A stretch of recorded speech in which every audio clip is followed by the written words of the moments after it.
Hello everyone, I'm Terry Peterman, the Internet Electrician, and welcome to another one of our video shorts on current topics here at electrical-online.com. Today we're going to tackle a rather large project. We're going to install some under-cabinet lighting here in a kitchen. Now, the kitchen currently has nice granite countertops, but they're dark in color, so the problem with that is that it absorbs a lot of light instead of reflecting it. So this kitchen has always been dark. Even though there's 4 pot lights evenly spaced throughout the kitchen and a 5th one right above the sink, it's just not enough for task lighting. So this is what we're going to do. I had to do a little pre-planning on this job. First thing was to select what type of lights to use. I chose LED under cabinet lighting from GE. These can be either hardwired or plugged in, and they come in 12-inch and 18-inch lengths. So I was able to make that work for me. Plus they're nice and low profile, so they're rather thin. I only have about 3/4 of an inch to 1 inch of valence space to work with underneath the cabinet. So you want those lights hidden and tucked up behind there so you can't see them from a normal position in the kitchen. So first step is planning. We have to decide what circuit we're going to put these on, where we're going to feed them from, how we're going to run the cables. So let's get started. Well, now the first step with any electrical project is to shut the power off to the circuit you're working on. So the circuit I've researched and found out feeds only 8 lights in this area, so we have room to run these under cabinet lighting. And LED lighting does not take a whole lot of current, so I feel quite comfortable in adding these lights to the existing circuit. So I've gone to the panel, selected the circuit that feeds these lights, shut the breaker off, I've locked the panel off, and I've tested the circuit to make sure there is no power in the box I'll be working on. So here's where we're going to take our power for these new under cabinet lights. In this box, it's a 2-gang box, we've got 2 conductors coming up just as a switch leg for the carburetor, and that's a separate circuit. The lighting circuit only has a 2-wire in and a 2-wire out to the pot light above the sink. So we've got lots of room in this 2-gang box. I'm going to just switch this single pole Decora switch out to a double stacker, which is a split switch. It has a switch on the bottom that will run the existing pot light, and then the switch on top will run the new under cabinet lighting. So let's open this up and we'll start to plan how we're going to get our wires all fished in and around the kitchen counters here to get them to our under cabinet lighting positions.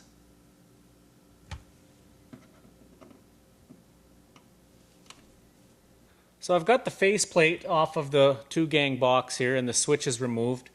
This is for the carburetor. I've also shut that circuit off just so we don't short anything out while we're working on this. And here's the lighting circuit. We've got the single pole switch with power coming in, the neutrals are spliced together, and then power going out to the pot light. So what we have to do now is fish in our cables to these new under counter lights. Now that's the tricky part. I'm going to have to fish from behind this cabinet here and under the valence. Probably going to drill a hole directly above the box that I've got to fish into. So I'm going to drill into the wall, and then I've got to open up my tabs here for the cable entrances, or the one cable entrance anyway for this set of lights. And I've got to attempt to fish between the two. Now in this situation here, if worse comes to worse, I can take this whole cabinet down, work behind the cabinet. If I'm going to mess up any drywall, I can do that all behind the cabinet and then reinstall the cabinet, and that'll cover any damage I might have to do to get the wires fished in. But with any luck, we'll be able to drill into here and fish between here and there with a fish tape. So let's give that a try. So as you see, I drilled a hole directly above. I bent back the cable clamps that are in this plastic box so I could shove a fish tape up through there. And I drilled a hole directly above that. I know where my studs are. They're right here. There's no studs on this side, so I made sure I'm in this wall space, stud space here. There is insulation in there, so it makes it a little bit tricky. But with putting the proper bends on the fish tape, shoving it up through the box with a curve on it, I was able to poke around until I was able to work it through the insulation. With my finger stuck in there, I could feel the fish tape and guide it through the hole. So now I've got communication between the box and where I'm going to mount my junction box, my first junction box for the first set of 2 12-inch under cabinet lights. So next step is to fish in the BX cable. So here's the little junction boxes that come with the hardwire kit for these lights. So they've got a cover, box cover plate, little set of instructions, package of hardware, some morettes, a ground wire, and the cable connector. You've got two choices of cable entrance on these boxes, one on each side. So I'm going to start my strip of lights on this side of the cabinet. So here's the power connection cord that plugs right into the junction box. So I'm going to select the knockout on this side so that when I mount it up under here, it covers the hole where the cable is going to come directly into the box. So we'll prepare this junction box, fish in the cable, and get ready to mount the first box. Okay, I've got my cable ready to pull in here. Make sure you tape off the hook of your fish tape. Make sure that loop is closed, because the last thing you want to do is get hung up on something inside the wall, like that loop gets caught on the wire, one of the wires feeding this cables. That would be a bit of a problem. Then you'd have to take the wall apart to find out what you're hooked on and how to get it unstuck. So make sure you tape off those loops. I've connected my metal armored cable, and I've put the wires through the loop here, and I'm going to tape this off and then pull in the cable. Now, you might wonder why we're using metal armored cable. In this particular situation here, where it's all going to be inside the walls, you really wouldn't have to. You could use ordinary NMD Lumex. But in this case, I'm going to be having to fish underneath the cabinet, behind the dishwasher, around behind the sink, back up into the wall on the other side, then over top of the cabinet. So we're going to have a lot of exposed wiring, hidden but exposed to physical damage, mechanical damage. So that's why I've chosen metal clad cable for this project. So let's pull this cable in. I'm going to show you in another segment how to properly terminate this metal clad cable, but I've already put my anti-short in here and taped it off so it can't fall out. I've stripped the proper amount of conductors, so once I pull this into the box, it'll be ready for termination. So a couple wraps of tape around the wires that I've got stuck through the loop on the fish tape. So there too, nothing can get stuck. Feel it, everything's smooth, so if I have to pull it one way or the other, it's not going to hang up on anything.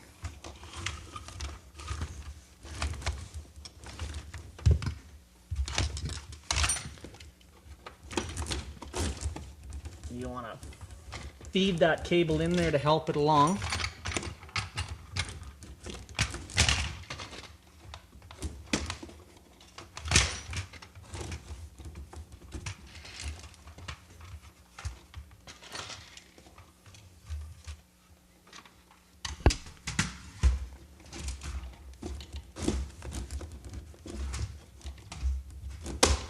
And there, my cable's in the box, and it'll be ready for the connections that I'll leave till the end.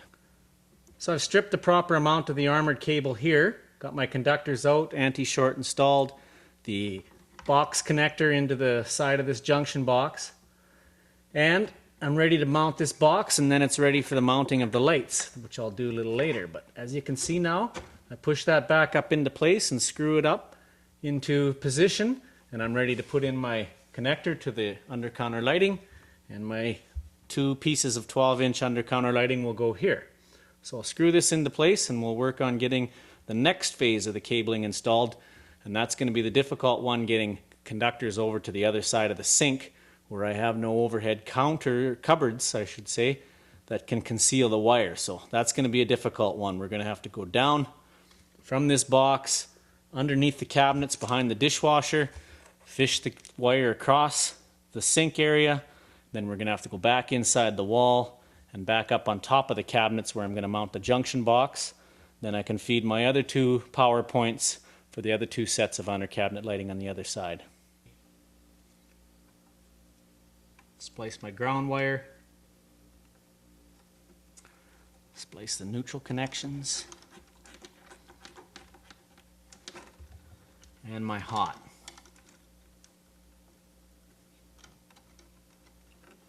And then I can put the box cover back on this little junction box and carry on with fishing conductors to the other side.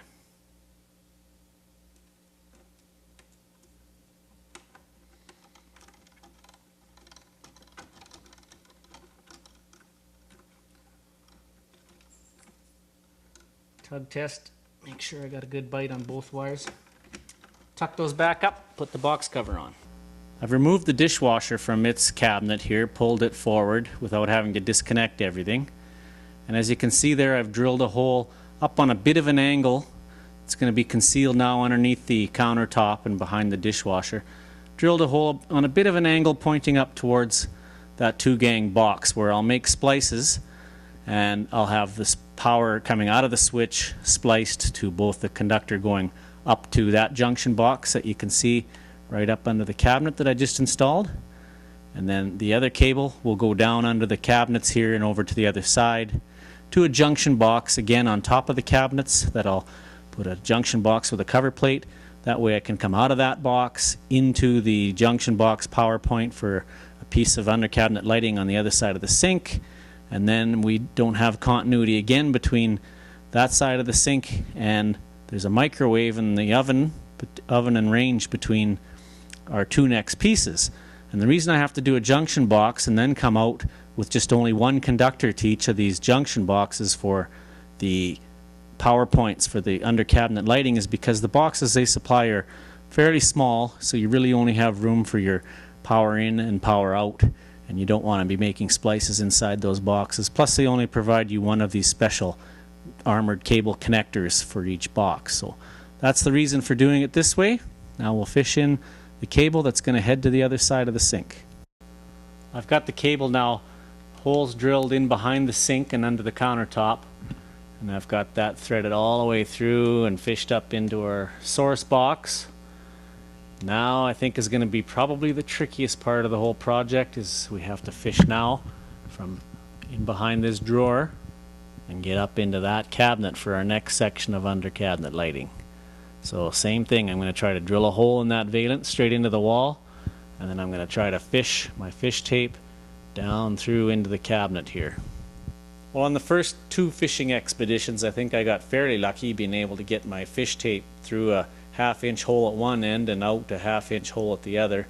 Wasn't quite so lucky on this one.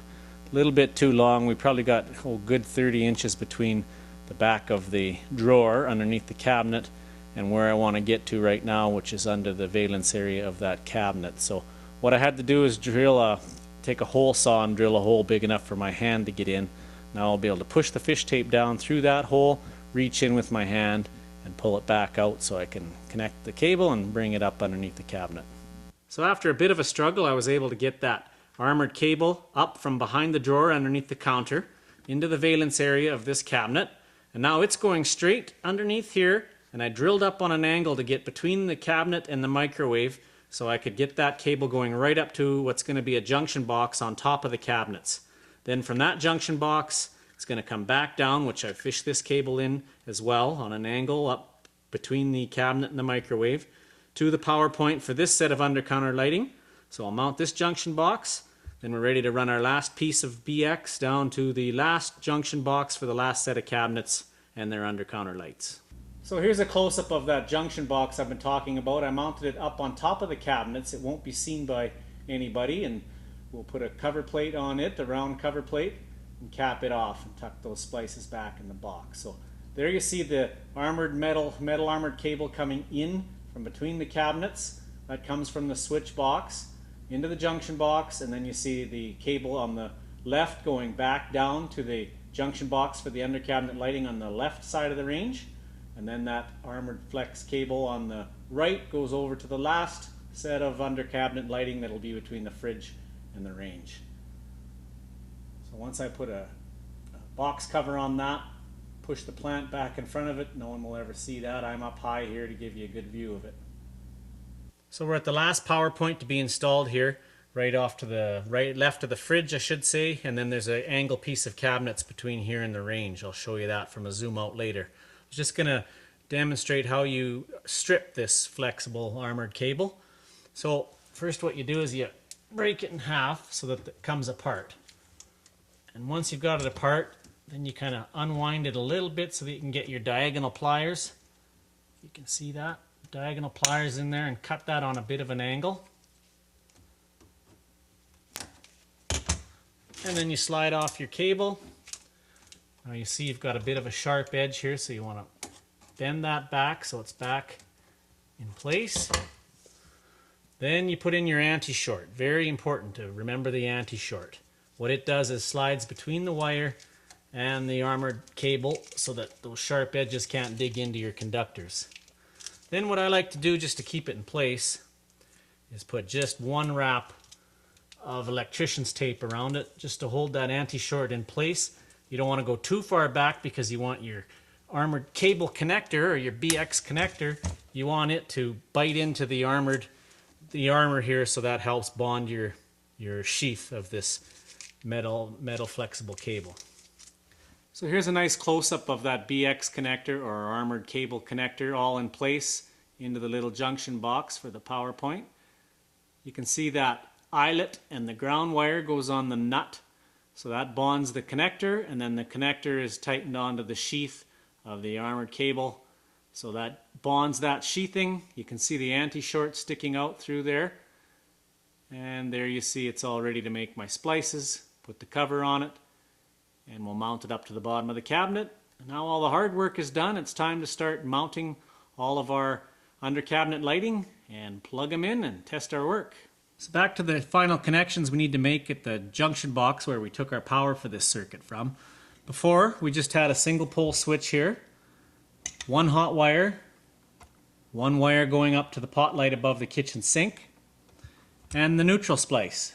So it was the power, hot and neutral coming in, neutral just feeding on through to the pot light, and hot on one side of the single pole switch, and the switch leg out on the other. Now we've added these two new cables that are feeding our under cabinet lighting. So what I have to do is take these two conductors that go to the under cabinet lighting, I have to splice in a pigtail, and they're going to go to one side of our double pole, not double pole, it's a stacker switch we call this. So what it does is just turns one switch position into two switches. So I've got to pigtail these two wires together and come down to one side of the switch. I have to take the existing pot light and put it to the other side of the switch. And I think I'm going to switch that. I'm going to make the upper switch for the pot light above the sink. The lower switch is going to be the under cabinet lighting. So the upper wire that's going to the pot light is going to go to the top half of the top switch. Pigtail these two together. They're going to go to the bottom half of the stacker switch. And then I'll turn it over and connect the hot wire into the circuit to one of these screws on the hot side of this double stacker switch. And of course tie my ground wire on. So here's my double stacker switch with the connections all made. Ground wire on the green ground screw, hot wire on the black, one of the black terminals on one side, which are common.